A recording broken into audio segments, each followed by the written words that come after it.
Hello everybody, welcome back. My name's Jace. This channel's about my efforts to build an N-gauge railway. So if you've been following along, you will know that I've got some point motors in now and I've managed to work out slips, and we've had a loco running up and down a track, crossing slips and all sorts of stuff. And at the minute, that's the only loco that I'm happy with working on the track. It's the only DCC loco that works well, I think. If you've been following for a while, you will know that I bought an 04 shunter, and that this was already DCC converted, and it just wouldn't run at a slow speed, a consistent slow speed. Even on a straight piece of track with no joins in it, it'd still struggle. So after that video, a lot of comments said, well, it's an 060, you know, it's only got 6 pickups or 3 on each side, short wheelbase, you know, it's going to struggle, etc. Maybe it's at the limit of what could be expected from such a small model. Other people said it could be the decoder, and I did think to myself, well, maybe a different decoder might help. So to that end, I'm going to attempt to fit a Zimo decoder, and I spoke to Coastal DCC and asked them what decoder, what Zimo decoder, because Zimo had been recommended to me. Which one do I need to fit in this little tiny engine? And this is what they came up with. As you can see, it was £25, and that's the decoder there. Tiny little thing, smaller than, well, it's smaller than my little fingernail. That's a plug that we don't need, because there is not room to wire a socket into this decoder. So we're going to have to hardwire this. So I will move the camera and we'll have a go. And you're probably realizing by now, if you've been following this channel, I leave in the bits that don't work. I don't edit them out. Because I believe as a YouTuber, you know, this is a sort of, this is documenting the build of my model railway, and there are countless problems that come up that have to be overcome. And there are cock-ups as well, where I have to do things again and stuff like that. And I leave those in because people who are maybe thinking I'm going to build my first model railway, I think it's only fair that they see the good, the bad and the ugly. Okay, so my weapons of choice to attempt this, small snips, knife, a selection of small screwdrivers, some pliers, a roll of wire that I've bought, very thin wire, AWG 24, 26, there you go, there's all the details of it, and it is very thin, all different colours. What have we got? Got some heat shrink, screws if I need any, solder, which I've had to go to tool station for, because by the time I ordered the stuff on Amazon, tomorrow was actually tomorrow from today. So that, I've got another reel of solder coming now. But the first thing I'm going to do is change the tip in my soldering iron to a new one,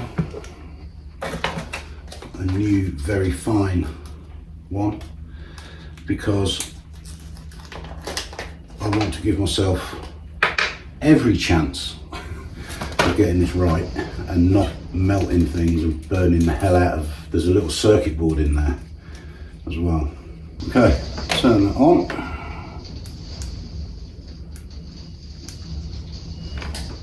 And that can be warming up. So I've already took the old decoder out of this loco, But what I have done is left some tiny little tails of how it was wired up before. So we only need 4 wires. We need a red, which is obviously on there, an orange, which goes to the motor, a grey, which goes to the motor, and then this one is black, so this one's the negative pickup. We don't have a negative and positive in DCC.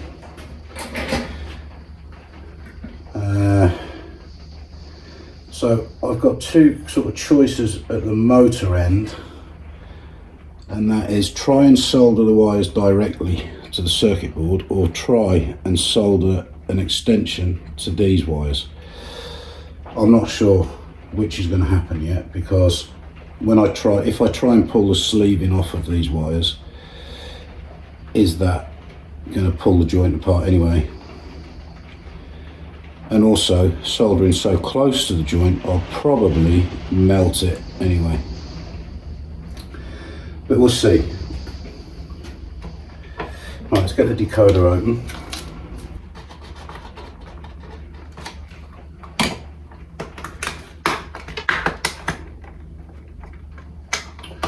There we go. So that's the decoder.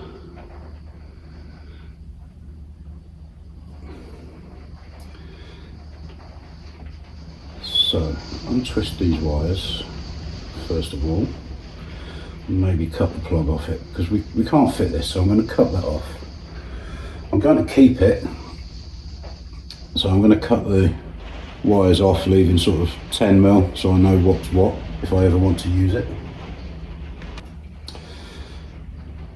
And now we can untwist these wires, hopefully.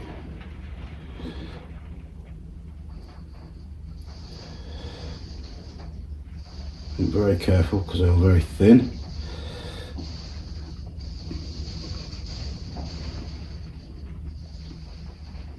And try not to touch the decoder chip. I just don't like to touch things like that. They're obviously quite delicate. Alright, so there's my wires. Now the blue wire I don't need. The only wires I need on here are orange, grey, red and black. The white, yellow and blue I don't need, because I'm only going to power the motor.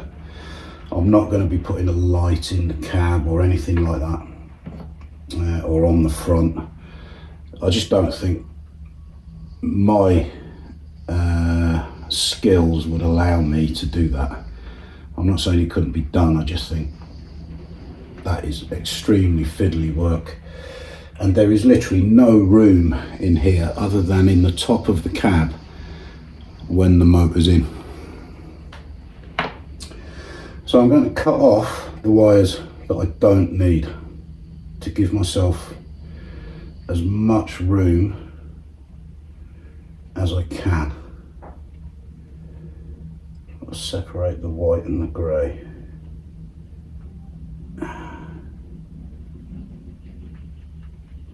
There we go.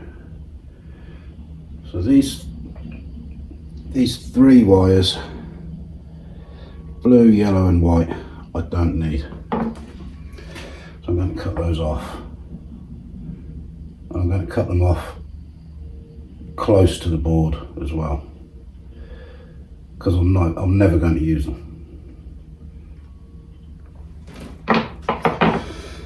And then what I really want to do is put a tiny piece of covering, heat shrink maybe, over that, so that I can hold on to it and not worry about dirt and grease getting onto the chip. So I need some heat shrink, but some really small, or fairly small. I think that would just about slide on. There we go. Now I'm going to give it a very tiny amount of heat, just to let it grip. That I don't want to like really shrink that if I can help it. I just want it shrunk enough so that it'll stay on. Yeah, perfect.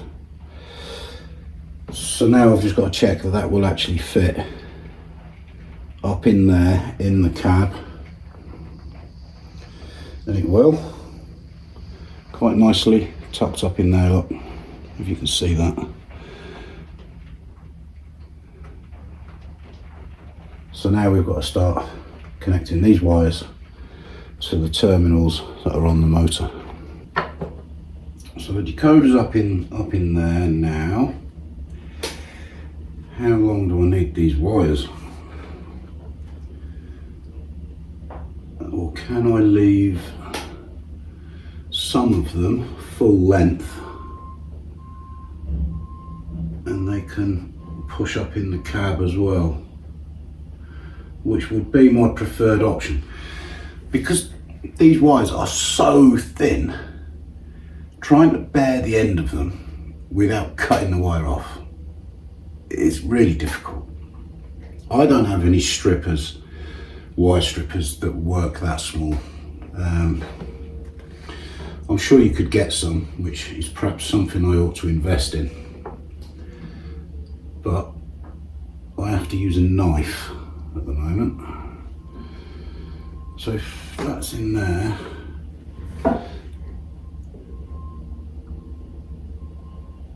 the orange, the grey and the black, I would say I could possibly leave, or at least try and leave the length they are. The red goes around to here on the motor, so I might need to cut that one a bit shorter, say where that kink is here, and start trying to bear it back, and probably end up shorter still. I think that's how I'm going to have to do this, and hopefully I'll be able to feed the wires up into the cab, the excess length. Right, wish me luck, because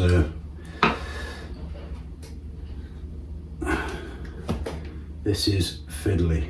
Right, we're going to cut that one back to there and then attempt to bear these wires back.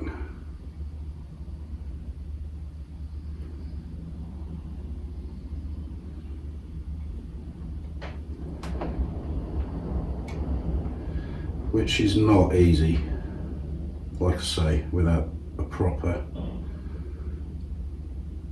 Oh, that works quite well. There we go. I don't know if you can see that.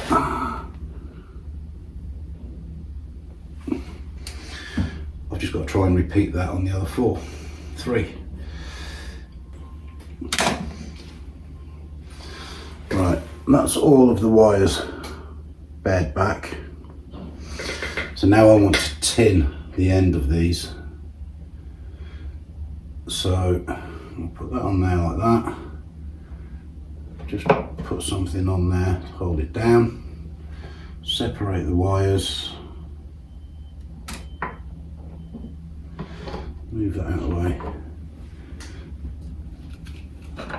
get my soldering iron. So that's those tinned. Now I've got to try and make a decision what I'm doing here. Let me see if I can pull it. The grey's come off already. It's a bad decision made for me. I'm soldering onto the board. Oh joy. Right, before I take any more wires off, I'm going to solder the grey on where that came from. And to do that, I need to put this in a position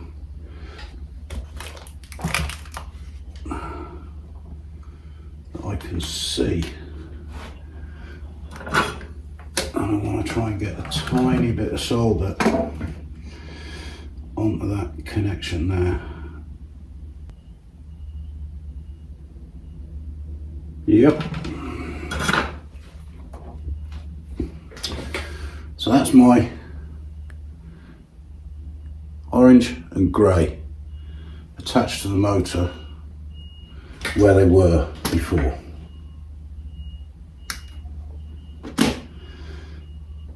Right, so now I'm going to do the black, which goes to this little tab on the front of the engine.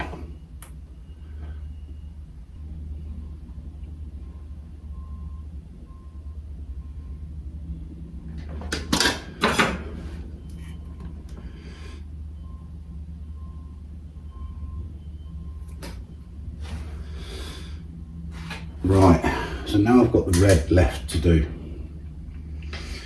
Now, if I can solder this red to the red wire that is on there, I will, because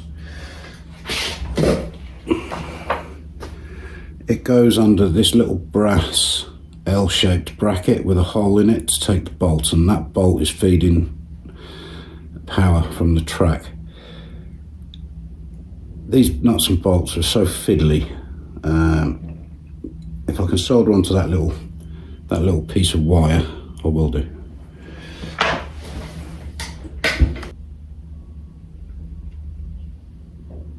Beautiful. Beautiful. So there's my connections on the front. And there's the connection on the red. Just going to snip that spike of solder off so that that doesn't interfere with anything. There we go. Now,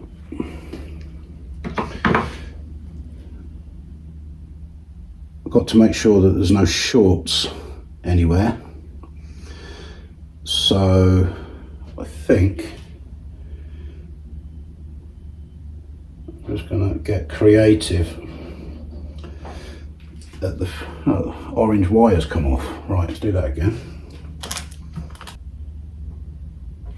Like I said, on this channel, you see the good, the bad and the ugly. Things go wrong all the time. And I don't, you need to show that. Otherwise, people expect that they're going to pick up a soldering iron and bits of track and wire and stuff, and they're just going to do it first time. And it isn't like that. Not for me, anyway.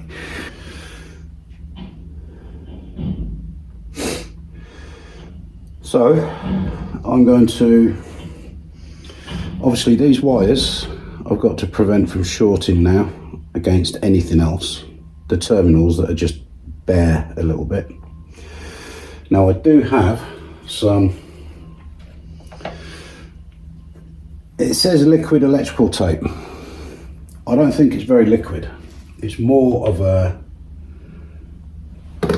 goo that you can roll and form into what you like, so you can create a little bandage to put around a connection or something. So I'm going to attempt to put a piece around the black there.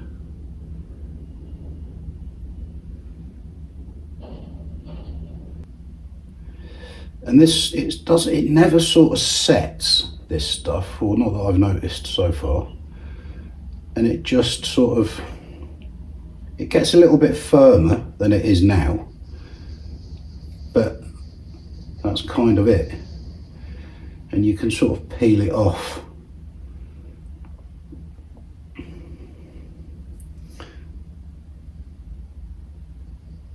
Right, that should protect those two wires at the front from shorting out onto the circuit board or each other. I'm going to put a little bit round the red. Okay, so that's a bit round the red. Circuit board or decoder is going to be something like that up here in the cab. So I'm hoping that these wires will go up into the cab with it. So I think I'm just going to put a tiny bit of insulation tape across there just hold these wires in place so that they don't flop about and maybe get trapped as I'm trying to put this back on, and then I end up kinking them and cutting them. And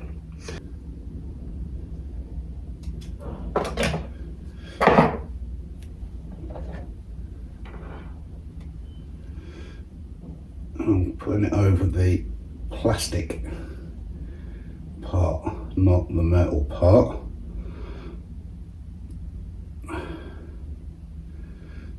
Because the metal part will get warm if this is used a lot in one go, and therefore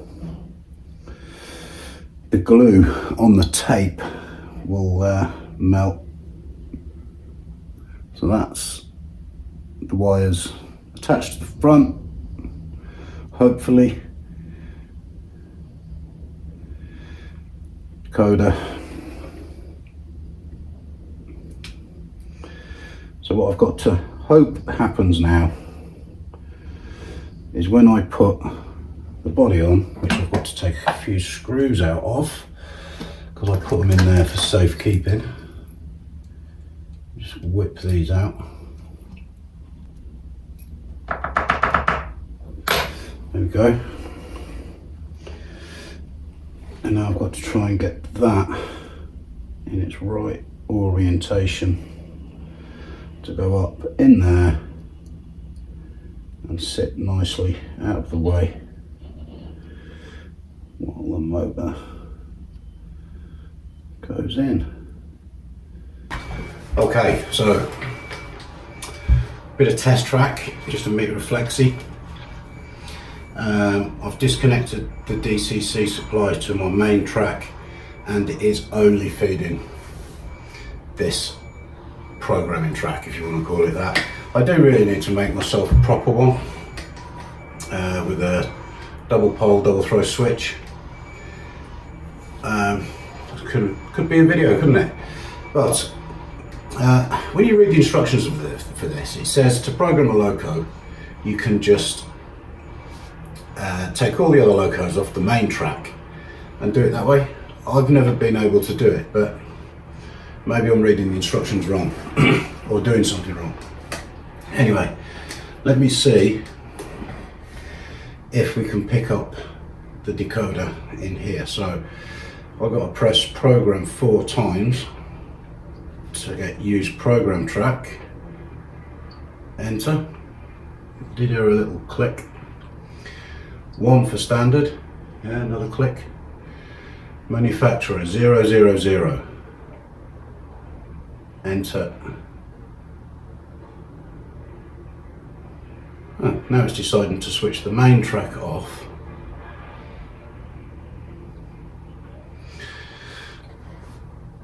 Cannot read CV. What?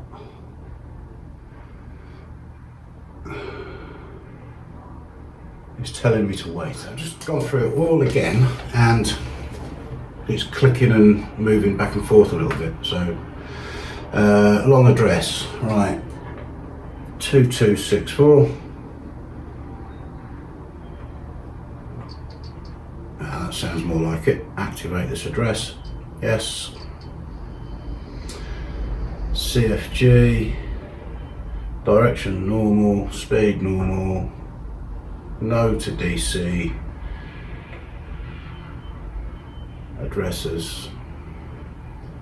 Enter equals 1 equals long. So I want all that to go to the long. Right, set up remote control. We won't do that now. Or mapping. All that. All that. Right. Will it drive now? Tried to.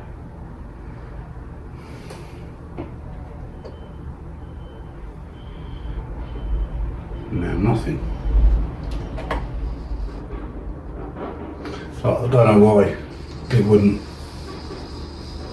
cooperate first 2 times, but it is now. Well, it was. Right, I think we need to mess about with the motor settings a little bit, give it a bit more volts. and I might just run a track rubber on this track, because it's just been sat in the corner of the room. Right, take that off there.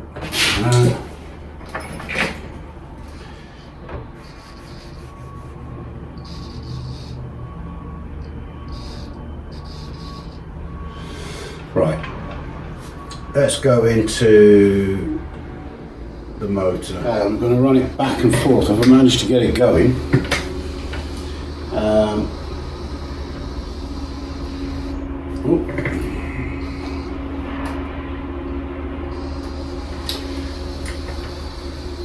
Seems to be a lot quieter than it was before.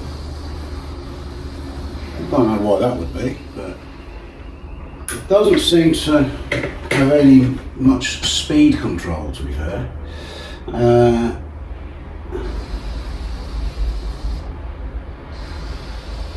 Right, so that's on and off.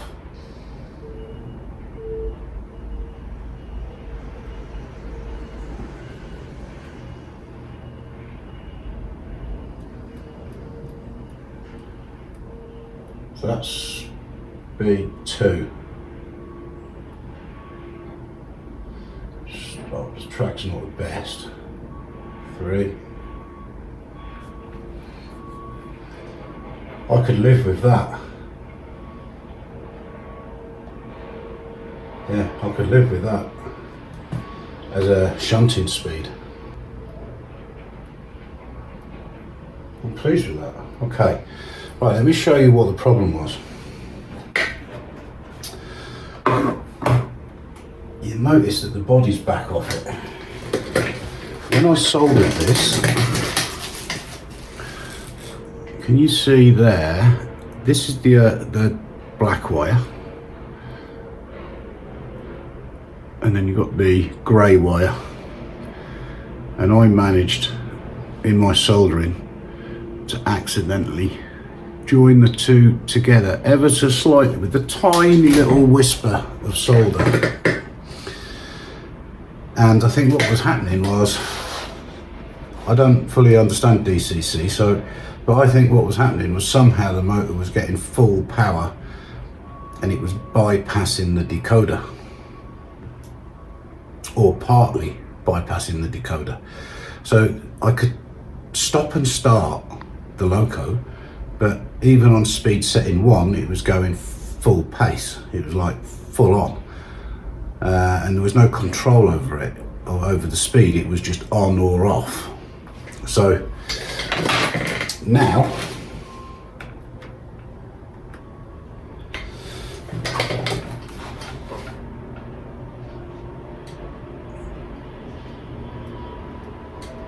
I've got much better control. In fact, the control on this decoder is far better than the Hornby one that I've got in the other loco, although that loco is probably older than this one. So, but that's speed 2. It won't quite. There's still a bit of dirt on the wheels, and I've had the cleaner out, so I need to do that as well. That's 3. Speed 3. Can't hear it. I'm sure this was way noisier before.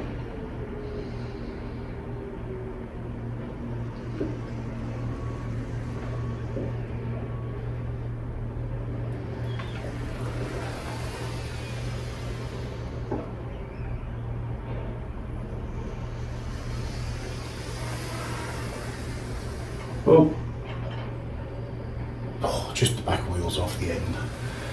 Right, let's see if I can put the body on again so that it isn't causing an issue.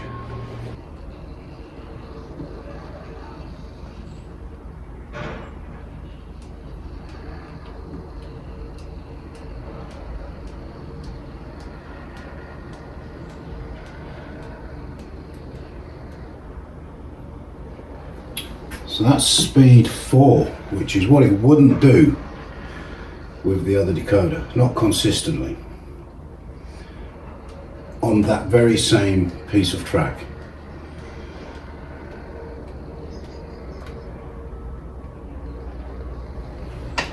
So, and it's so much quieter.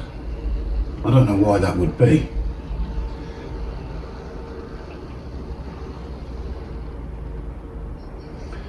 Right, let's see if it'll go down to speed 3.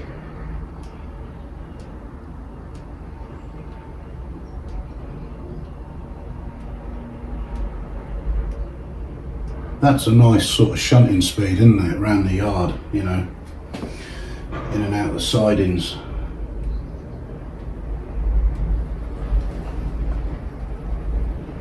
See if it'll do speed 2. Oh, it stopped. That's 3.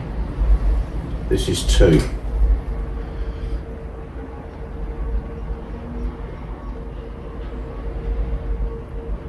Well, I have to say, alright, it stopped, but that is a huge improvement on how it was. 2 may be, you know, pushing the boundaries a bit too far. If we go back up to 3.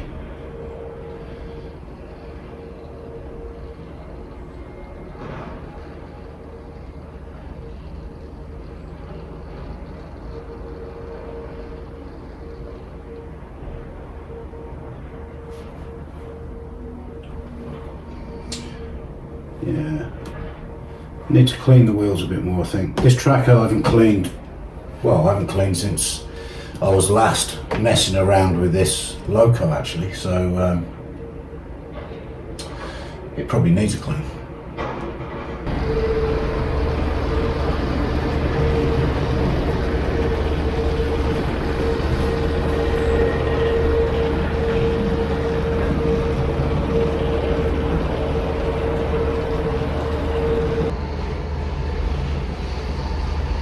It seems quite happy on the double slips too. Straight across, not even a hesitation.